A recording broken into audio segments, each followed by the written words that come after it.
The National Weather Service in Blacksburg has issued a severe thunderstorm warning for Appomattox County, Charlotte County, southeastern Campbell County, northeastern Halifax County, southern Buckingham County, until 6:45 p.m. Eastern Daylight Time.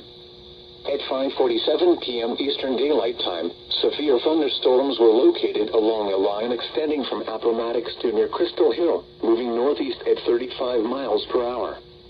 Hazard, 60 miles per hour wind gusts and quarter-size hail. Source, radar indicated. Impact, hail damage to vehicles is expected. Expect wind damage to roofs, siding, and trees. Locations impacted include Appomattox, Brookneal, Keysville, Charlotte Courthouse, Phoenix, Red Oak, and Red House.